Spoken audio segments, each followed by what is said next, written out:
Welcome back again to Joe Stunner Boxing. How you doing? I hope you had a nice weekend.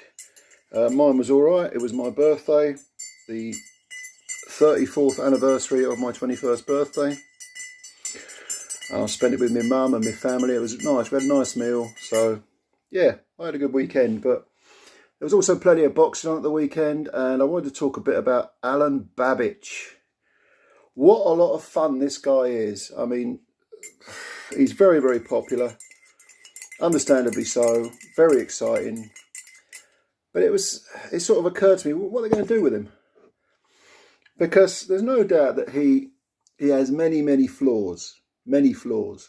He's a small guy. He's now at Bridgerweight. I don't know whether he could make cruiserweight. He probably could. He's not that tall. I think he's 6'1", which is, my height. So he's not, no shape or form is he a real heavyweight. Although he's been sparring heavily against heavyweights and fighting them, low-level heavyweights. He's 31, so he's no spring chicken. And I'm just thinking, this guy's so popular, but what are they going to do with him? What's Eddie Hearn going to do? It's in the Bridgerweight division, but his last two fights really did highlight his vulnerabilities. Because if you remember David Spilmont, the French heavyweight who wasn't in great shape, he took him into the 6th round of an 8-rounder. That was December last year, and he hurt Babic. There was one of those rounds, was it the 4th, the 3rd, the 4th, the 5th, where he hit Babic was on the ropes. He hit him, and Babic was badly stunned, badly buzzed, and almost out on his feet. And then he came back, and Spilmont looked like his conditioning was very poor, so he couldn't maintain or he couldn't repeat that success, and he ended up getting stopped. But there was definitely the vulnerabilities were there. And after that fight, Babic said, well, that was I think it's his 4th fight of 2021, and I was feeling a bit jaded and all that.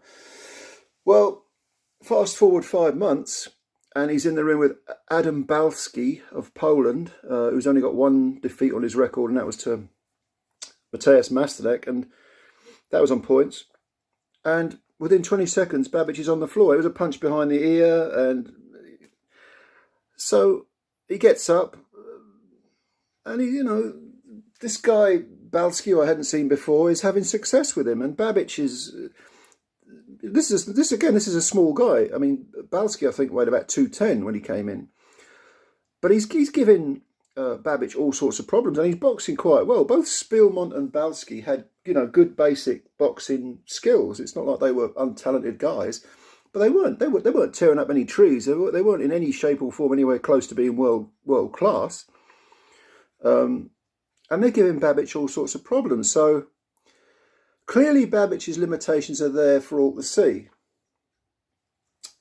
And I think it was interesting what Babic said at the end of last year when he fought Spilmont. He said, well, I've had a lot of fights this year and I'm feeling jaded and all this business. And it certainly looked that way. But you've got to question as well Babic's training methods, because from what I've read and from what he's said in interviews, he has these very hard training camps where he's sparring heavyweights and they're going hell for leather. Well, if you do that consistently, as well as fighting quite consistently, it takes its toll. It really does. It puts miles on the clock. And again, Babic is 31. So, I mean, I remember that, I'm old enough to remember the Kronk gym when it was at its height, and they'd turn the heating up and it would be like a sweat box, and people would be doing these very, very intense wars, spar wars, if you like.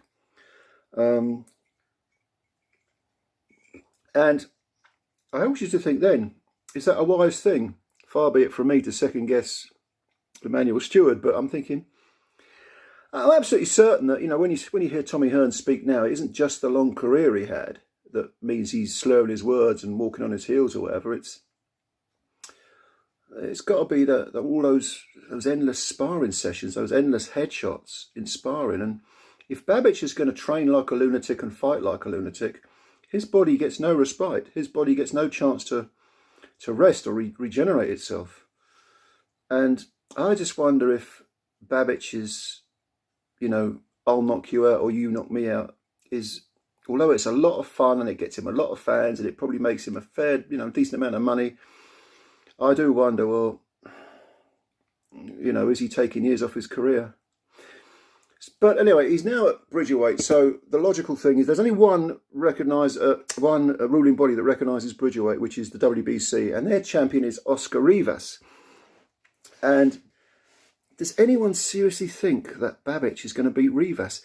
It's possible he could land a Hail Mary punch, but Rivas would be, what, 10-1 on favourite for that fight?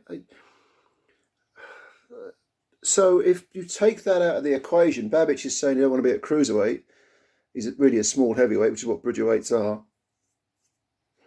Where's he going to go? And I did read the top 10, WBC top 10 Bridgerweight contenders, and I can't remember who was in there, but there were no really recognisable names. I'm just wondering, like, he seems to be in no man's land, Babic. He seems to be at that point where he's,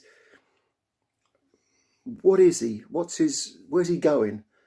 I couldn't really fathom it. I can't really fathom what the tactic is. Hearn, you know, very, very good promoter, of course. He's going to have to really get the old propaganda machine rocking and rolling to convince anyone that Babic is, regardless of the division, is a world-class fighter. He clearly isn't. He's great fun to watch, but he's almost a gimmick. And he's kind of, you know, the ideal sort of undercard fighter. It'll bring people in. But, I mean, can you name me a main event that Babic could be in where he would stand a good chance of winning against any world-class fighter?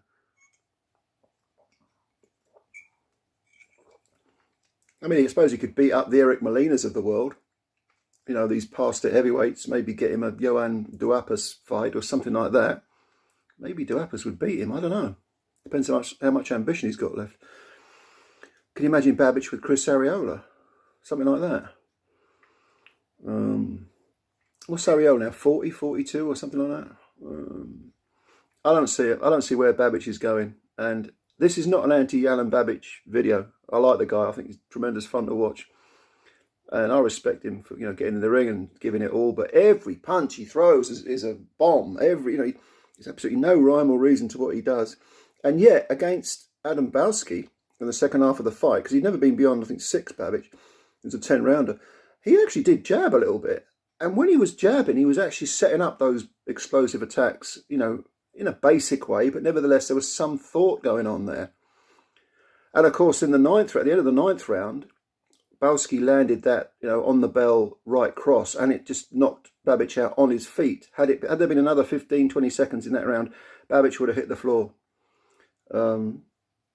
He looks like, I've always said this, but I'm repeating it. Babic looks like an accident waiting to happen. But it's going to be a hell of a ride, a lot of fun. But anyway, leave your thoughts below. Tell me what you think. Yeah, thanks for watching as always. If you are new to the channel, you could subscribe. That'd be great. Trying to get the numbers up. And yeah, thanks for your time. Take care. Leave your comments below. Like the video, and we will speak again sometime. Bye for now.